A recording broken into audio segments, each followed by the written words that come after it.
In this segment, we're going to talk about career pathways, career strategies, and potential solutions for some of today's career dilemmas. This slide is a graphical representation of what we call the career path of yesteryear. It represents what boomers, my generation, maybe your parents or grandparents went through when we started our career. This is what we were told our career path would be like. Stay, in other words, get a job, grow, progress through that job, and at the end of your career, retire. Stay, grow, retire. What does that look like? Graduating, after we graduated high school or university, we got employed in a traditional career path, usually with a big company. As we progressed in that company, we got better at what we did. We got lateral transfers, we got promotions, and we grew. As we grew, our income increased, our cost of living raised over time, and life was good. We were progressively saving towards our retirement. This career strategy, this career pathway, was what enabled most people of my generation to achieve their professional, personal, and financial goals. Unless you're in a public sector environment or a union environment, this is really the career path of yesteryear, isn't it? Even in those two sectors, public sector and unions, there's starting to be a lot more career risk. Now we're dealing with the career path of today. What we have to deal with and manage looks very different than what we saw traditionally.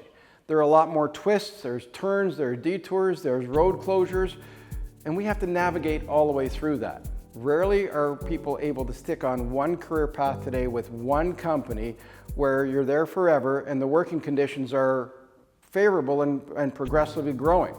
Often the working conditions are becoming less and less favorable, so we'll talk to that. The type of things we're hearing from our clients in today's corporate employment sector are there's a lack of control. Some companies are making financial decisions that are short term, and those end up in job losses and cut tenures. Lack of flexibility in the contracts. This is what we call the gig economy. The gig economy jobs that require very specific hours, very specific locations that often conflict with our lifestyle goals. That's that work-life balance. The work's a lot less fulfilling. I hear quite often that I feel like a cog in the wheel. I'm stuck and I'm not sure the contribution I'm making to the corporation. Or worse, they feel like they're in a cubicle farm environment. Lots of people are experiencing job transition and downsizing, where part of that transition is having to move to a different part of the city or a different province, so that disrupts a lot of different things. One of the big ones we hear is there's not a lot of passion for the work, or the work is a lot different from what they thought it would be. In other words, with all of these different factors, and some that you're probably experiencing yourself, there's a lot of things outside of our control that are causing our career pathways to take these turns off the main road, and that's getting us into the side roads. What we hear from people who are getting taken off track of their main career goal is that it's harder to find the ideal career and achieve the goals that we are hoping to accomplish through corporate employment. When we look at all of these final components, what we hear is that it's very difficult for our clients to see that final destination of comfortable retirement through corporate employment and how they're going to be able to get there. What we've come to realize, and probably what you've come to realize as well, is there are very few, if any, guarantees in corporate employment and in self-employment. Anybody tells you there are guarantees, you should run the other way.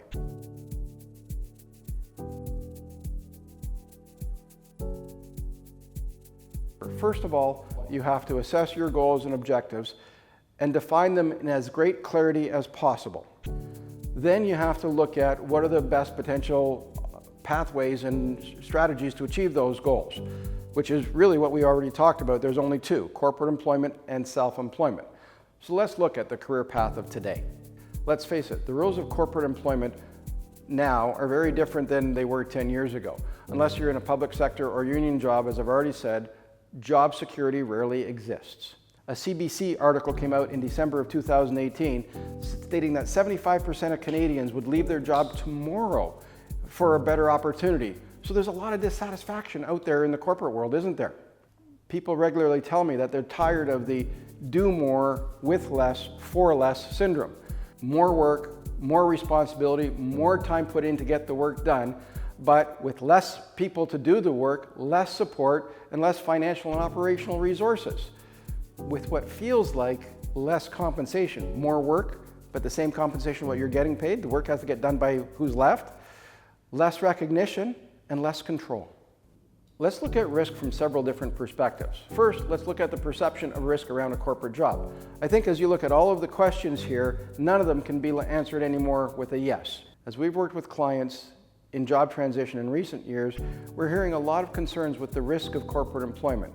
As you're moving on in your career journey, along comes a technological disruptive force that has a major impact on your role, the department, or even the division that you serve. And the leadership has to make a decision that leads to reorganization and job loss. You are now moving a little further on in your career, and the company you're working with decides to merge in the interest of economies of scale, reaching global markets, etc. All of a sudden, there are two of you in the room doing the same role, and the leadership has to make a decision. And that leadership decision turns into reorganization and job loss. The journey continues. You are now moving even further into your career, and you wish they stopped the monthly birthday events. You really don't want your age being announced. What we call this is ageism in the workforce. A recent study in the Globe and Mail identified ageism as the most acceptable form of discrimination in North American society, higher than any other types of discrimination, race, religion, and gender. The reality is that many people who expected to have a good degree of control over their career paths when they entered the workforce are experiencing anything but this. The new reality is that the longer you stay in a job, the more the risk increases.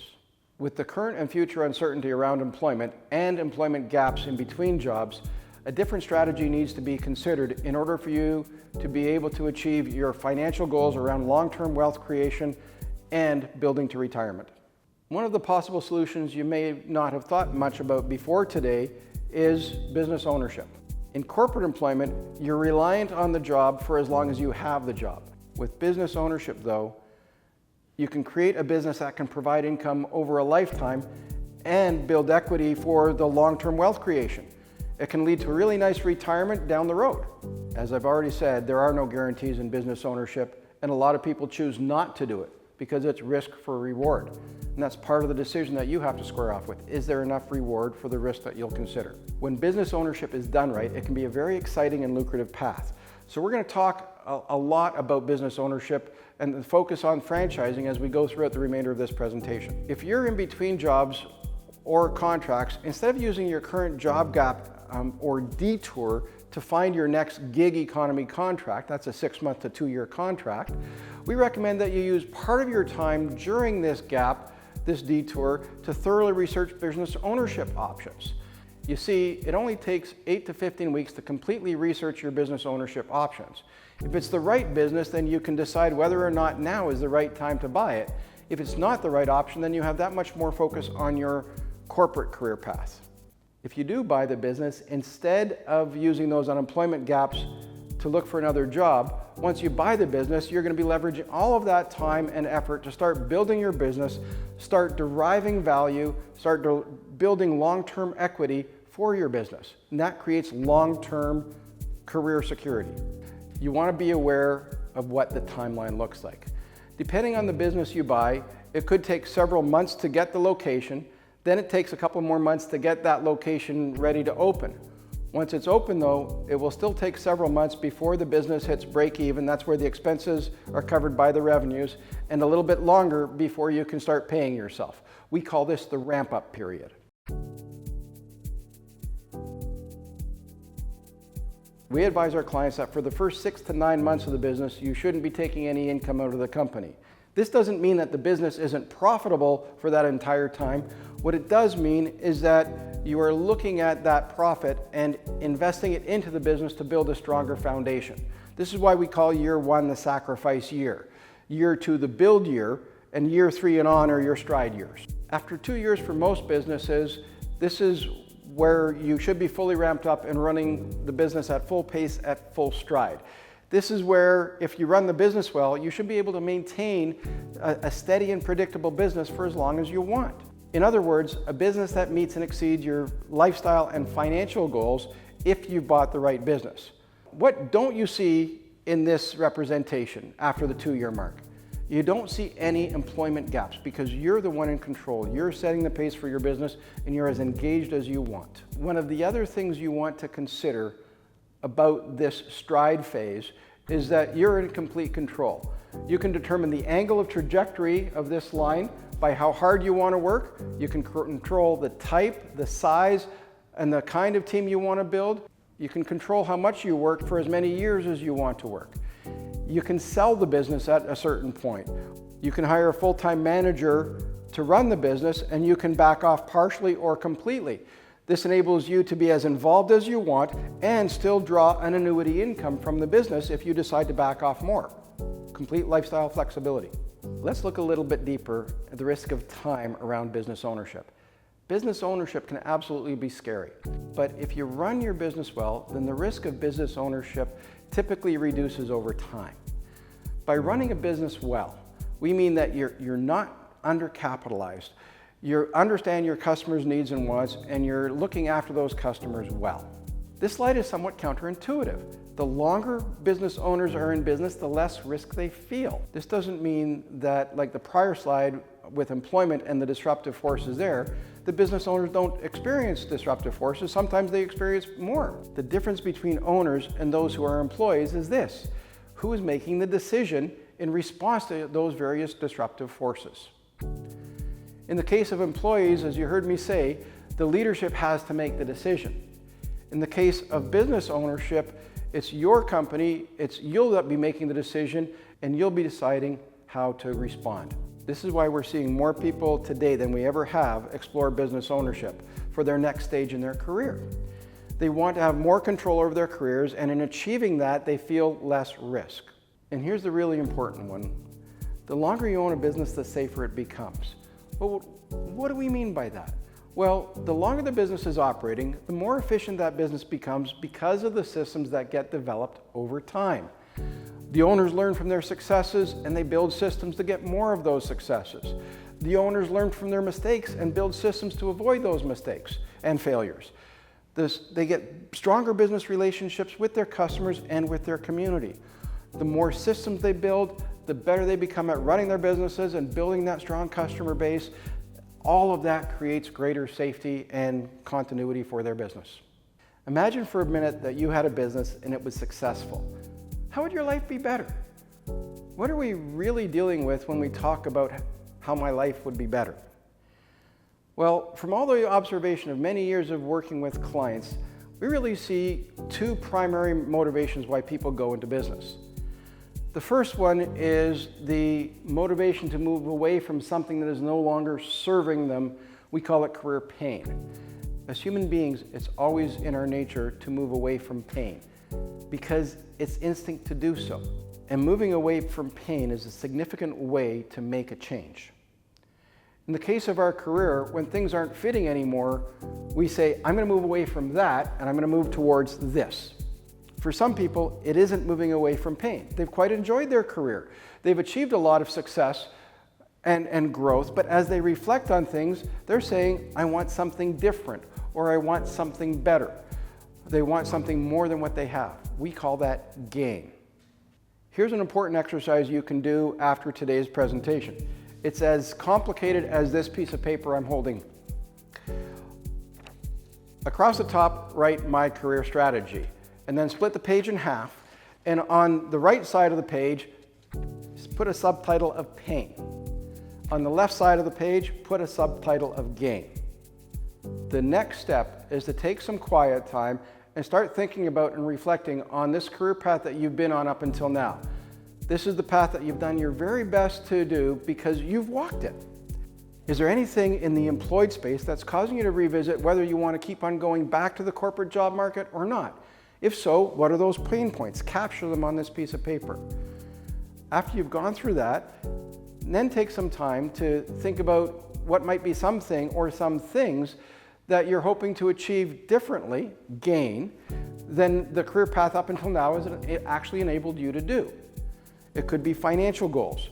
It could be lifestyle flexibility. Now go back to both sides and identify first, what are the things that absolutely must change? And second, what are the things that would be nice to change but aren't critical? In other words, things that you can still live with if your must-change items are satisfied. Can I suggest to you that what you'll have in front of you after you've taken this little bit of reflection time is what everybody wants, but so few people take the time to figure out. It's a roadmap. This exercise helps you form the basis of deciding why you want to go into business, but it also lays out some of the parameters of what the business is going to have to get done in order for it to make sense for you and for your family. You'll be surprised to learn that most people never take the time to do this. This being the exercise that we just walked through. Now imagine for a second, you're setting out to research a business and you've done none of this, this being the exercise we've just talked about. How do you know if you're looking at the right business? If business ownership is a strategy to get you from where you are now, the pain side, to where you want to be, the gain side, and you don't have this perspective, crazy, isn't it? Successful people in business do this type of introspective work before they buy the business, and they know why they're going into business because of it. They know what some of the parameters are because of this exercise, and then they set out to acquire a business that can capture what their core must-haves and would-be nice-to-haves are. You see, you'll be working really hard to run your business. Your work as the input. What is the output? You're expecting the business to do something for you, right? Well, the results of this exercise are what forms the basis of what that something, that the outputs that you want are going to be. Sadly, most people don't do this. They go Googling, they do the researching, they go to franchise shows, and they're looking for that, I'll know it when I see it type of feeling. That's the one. Well, based on what? If you ask them the question, what are you expecting? They would stumble with the answer or maybe not be able to answer it at all. Let me ask you this. How smart would that be? Going out and looking for a business without that level of understanding. That's like going shopping for a home without any understanding of what it would need to look like or what you would need from your living space. You would never do that. But I will tell you that a lot of people go looking for a business, they go looking for a change of career, but they don't really know what it is they're trying to change. This roadmap tool that I've just walked you through works equally well in your job search if you decide not to go into business and decide to stay focused on your corporate career instead. It doesn't mean that the jobs are going to be perfect, but it does mean that you have a much better sense of what it is you'll be looking for in your future jobs. A perfect business does not exist. So instead, aim for an optimum business. Optimum being where your must-have criteria are satisfied and your important would-be nice-to-have criteria are also satisfied. Once you are able to find that, you're likely going to be in a lot better off and a lot more fulfilled. The final thought I have for you with this segment is that moving away from pain should not be the reason that you buy a business. Instead, what it does is it gets you to the research table. It gets you to the exploration table. It's not the motivation to buy a business, it's the motivation to find something that's different from where you are right now. Before you buy a business, you're going to want to also ensure that through owning that business and running that business, you'll have the ability to realize enough of the gain items and especially the must-have items from that exercise, of the roadmap exercise. So that concludes our segment on career paths and career strategies and the roadmap exercise. So we'll now look at why business ownership.